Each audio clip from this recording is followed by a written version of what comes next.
Today I'm very excited because we're going to be talking, we're going to talk about Near Eastern art. When we talk about Near Eastern art, we talk about Mesopotamia. What does Mesopotamia mean? Mesopotamia means the land between the rivers. Mesopotamia.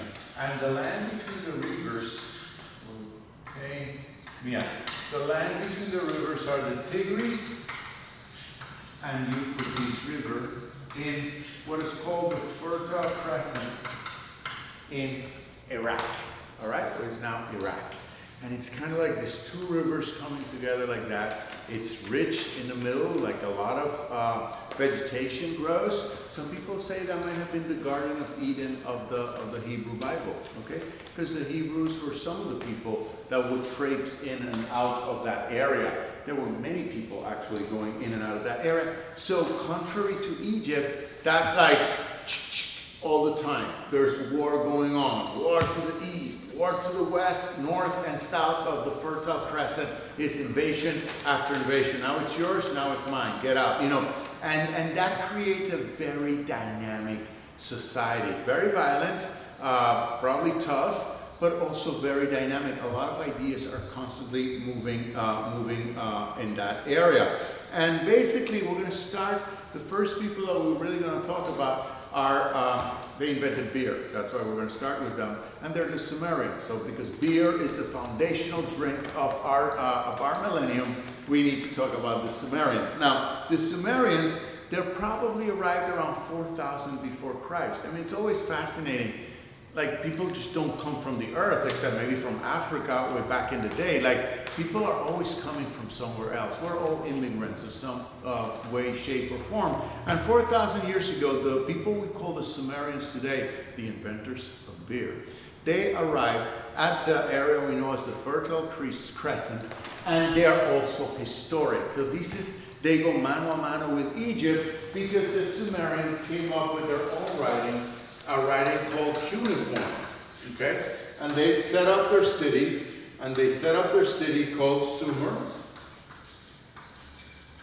And there's other cities. There's a lot of small city-states around the area. They created some kind of theocratic socialism. So kind of like the Egyptians in a way, meaning there's always the chief who is a god and has a direct relationship with God, right? So basically, they planned their whole society. Around an administrative center where you have the excess of the food, because there's farming, where this priest or God that communicates with God and is the leader sort of resides. And this place is called a ziggurat. Okay? So you have these people, cuneiform writing, they hang out in the ziggurat, that's the center of town, right?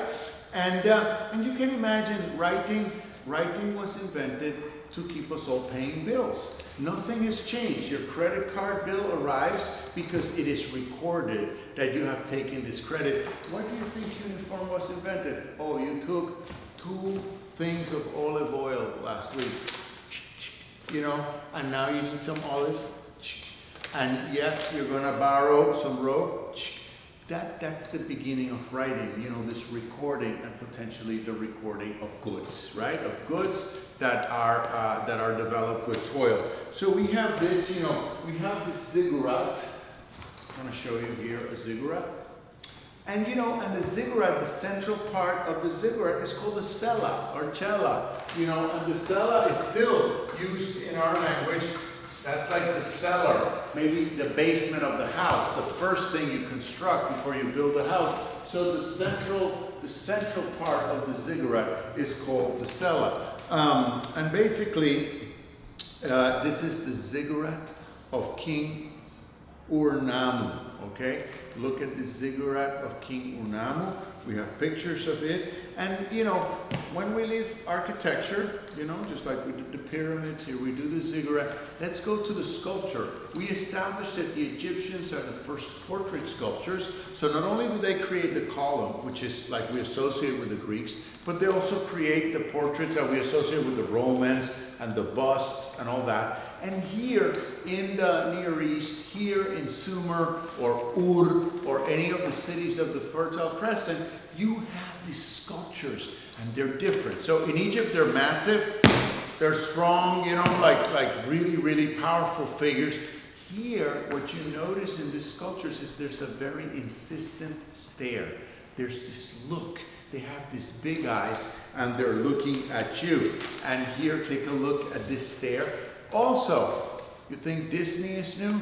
These are the people that turn animals into characters. Animals are gods.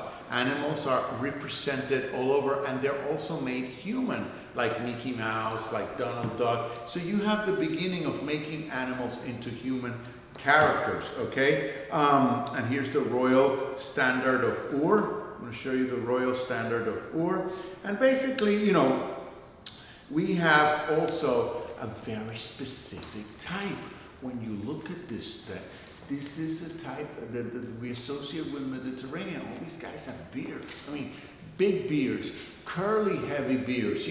There is all that sort of typology involved in Sumerian art. And basically, I'm going to show you the Stella. Stella is like a wall, like a flat sort of surface, like a tombstone or something, a Stella. I'm going to show you the Stella of Naram Sin.